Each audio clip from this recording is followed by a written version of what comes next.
So basically, we have a bunch of feed here, as you can see, and we have a bunch, as much as we can, Kate. Yeah, we take in as much as we can donated.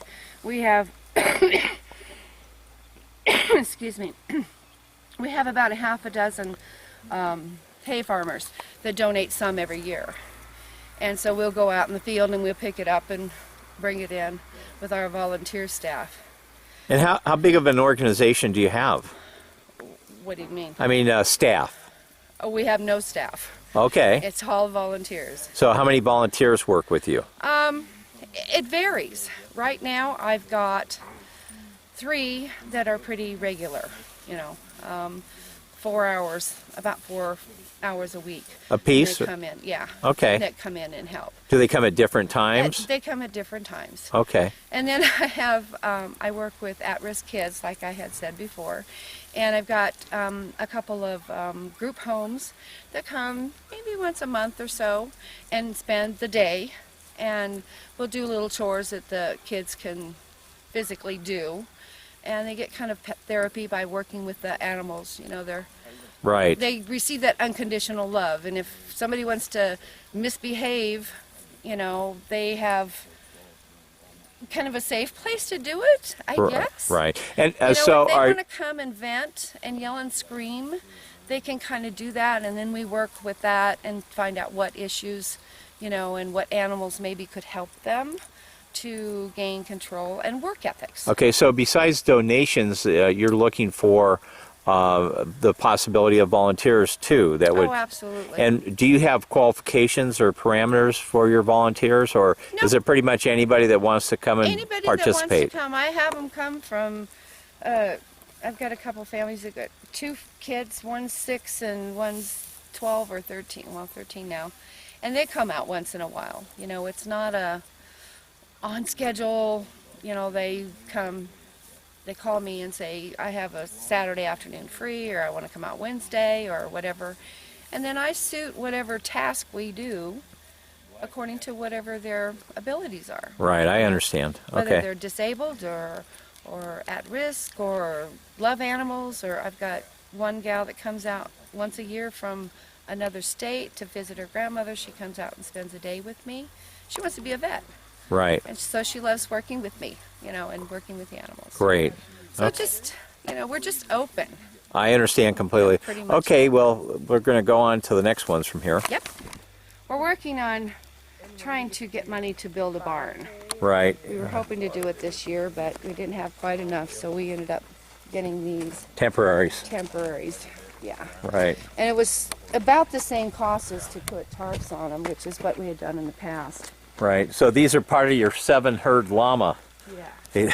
Well, right now I only have 3, and we'll meet. Yes, I hear you. This is Link, and he was left behind by an older gentleman that had sold his home because he needed to go into assisted living. Okay. Had him for at least 17 years. He's ancient. I have no idea. He has no teeth at all. You've had Link here for how long? About 3 months. 3 months. And how old do you think he's ancient? He's ancient. I've never seen a llama this age alive. Okay. He has absolutely no teeth at all. So he gets grain. Okay. And, he's, you know, when they first come in, He looks like he's the king of the litter they're here. quarantined. He's very majestic, isn't he? Yes. This one here, and they're in here because they're supposed to be eating, but they're not eating. Okay. Layla. Lady was one of the 8 that were left, and we used them to train some 4-H kids for packing. And she's the only one that I have left, and she's pretty old. We've had her for, I guess it was about 8 years ago now. Hi, Lady Love. Are you finished eating? And I see you've got some pigs down here, and this one's pretty happy. Yeah, they're all, well, they've just been fed. And we can go in a little closer. Okay. This is one half of our breeding pair. This is Boris. They've been here about 4 months now. Family that had bred pigs and were no longer going to do the business.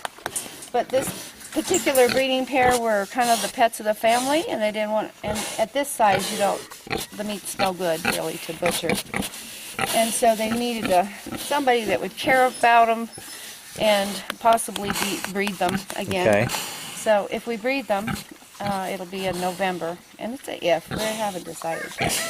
Then what we'll do with the piglets is they'll go as 4-H projects to kids that can't afford Right. their own project. Oh, that's great. They can't afford the cost of the pig, so then we would provide piglets, like a little scholarship thing. But we haven't decided if we're going to do that or not. It's a lot of work. Boy, a lot of snorting here. Yeah. And then this is the... And this is Gus. He's a potbelly. Oh, hey, Gussie. okay. And he Is he came in- from the same group, or...? No. And Gus has been with us about maybe almost about 3 years. He's one that was bought as a pet for an elderly gentleman that had his landlord told him, "We'll get a potbelly pig," because he wanted the dog. And landlord said no, and then one day jokingly he said, "Go get a potbelly pig." And then the guy was so excited he didn't realize he was joking. Went and spent a lot of money to ship him up here and then couldn't keep him. So he came here. And I knew right away that he was not going to be the type of, the smaller, lightweight potbelly pig. So we put him out here, and he gets lots of attention. The pens all need to be cleaned right now, but and the kids just love him. I mean, they can go in there and scratch him, and they can feel, what their hair feels like. Yeah. Kind of like wire. I just, when we raise, we have some runts donated, often, and bottle-fed babies that are not going to make it. So we take them that would have normally been knocked in the head, and we bring them up to the ranch, and I'll bottle feed them. Every 2 hours for over a week is Wow. what it takes. In the winter time. clock. In the winter time. Well, Wow. it's usually in February or March. So yeah.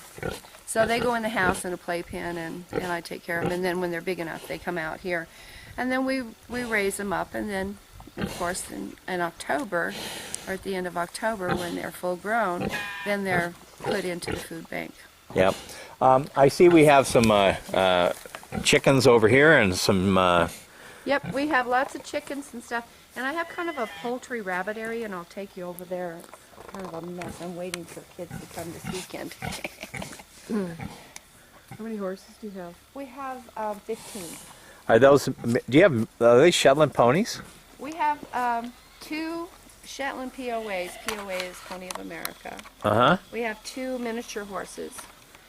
And, then I have a POA Arabian cross who's blind. And those are the ponies, and the rest of them are full-grown horses. Okay, great. We had a draft horse for a long time, and he was old, at 36, and so we let him go in September last year. He's very much missed by all the kids because they could get on him and ride him, and